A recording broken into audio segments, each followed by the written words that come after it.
तो आज परमात्मा की कृपा से ब्रज 84 कोश यात्रा का दिवस हमारे मध्य, और परमात्मा की बाल लीलाओं को सुनने के लिए और बाल लीलाओं का दर्शन लाभ प्राप्त करने के लिए हम आप यहाँ एकत्रित हुए हैं। परमात्मा की कृपा से ब्रज की कथा में आप लोग प्रवेश करने वाले हैं। कल तो लाला का प्राकट्य, वो भी बड़े सूक्ष्म रूप से, क्योंकि समय का अभाव, और लाला आएंगे इस कारण आगे उनकी कथाएं हम लोग श्रवण कर पाए, क्योंकि लीला उनकी है, उन्हीं की लीलाओं का दर्शन हम लोग प्राप्त कर रहे हैं। तो आइए पुनः कथा की परंपरा जो है, मन और वाणी को पुनः एकाग्र करते हैं। उसके बाद परमात्मा की परम मंगलमयी कथा में थोड़ा सा समय देते हुए पहले परमात्मा की लीलाओं का वर्णन, उसके बाद इन आँखों से उनका लाभ भी प्राप्त करें। क्योंकि महाराज सुनते तो हैं, लेकिन सुनने के बाद वो अनुभूति, वो फीलिंग्स नहीं आ पाती जो देखने और सुनने के बाद दोनों आती। यानी हम सुन तो लिए, कन्हैया ने यहाँ पे कालिया मर्दन किया, ठीक है सुन लिया महाराज, अच्छा लगा, लेकिन देख लेंगे तो और अच्छा लग जाता है, यानी बेटर से बेस्ट हो जाता है।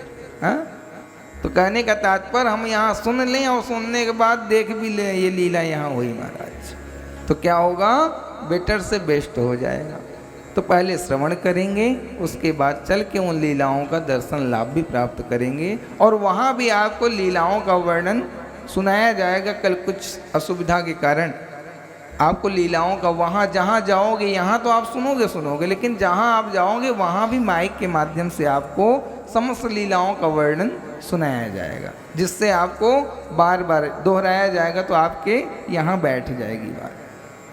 तो बस एकत्रित होके चलना है, जहाँ भी हम लोग चलें वहाँ आपको एकत्रित हो जाना है, क्योंकि कुछ भी मिस करोगे तो छूट ही जाओगे महाराज। और आज थोड़ा सा जितना जल्दी हो सकता है, आज सारी व्यवस्थाएं भगवान कृपा से आपके सहयोग में समस्त लोग रहेंगे। धीरे धीरे क्या होता है, प्रथम दिवस जब होता है 10 जगह से लोग आए हैं, 10 भाषाएँ, 10 टेस्ट, सब कुछ अलग अलग हो जाता है, जिसके कारण हम आप मिल नहीं पाते।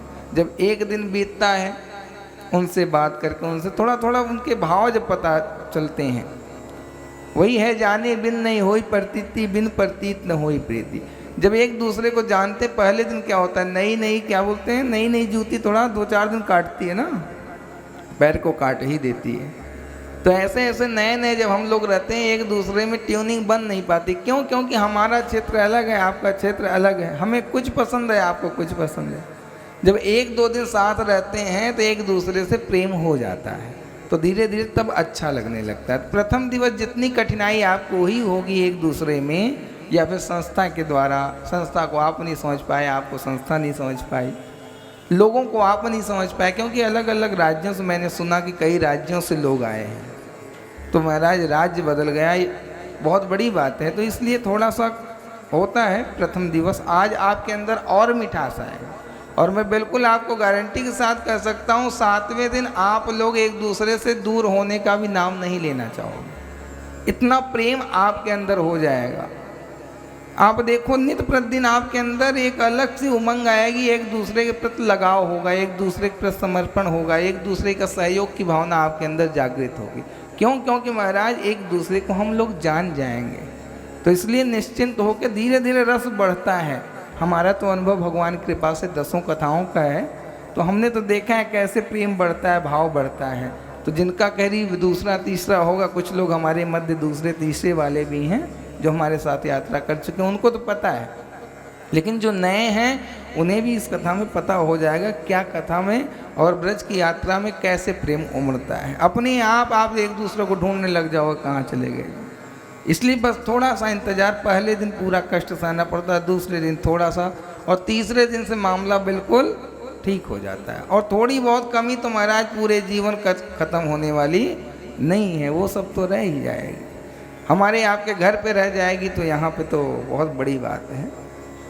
तो चलिए ज़्यादा मन को और जगह ना ले जाके परमात्मा के चरणों में समर्पित करते हैं, और उसके बाद परमात्मा की जैसे इच्छा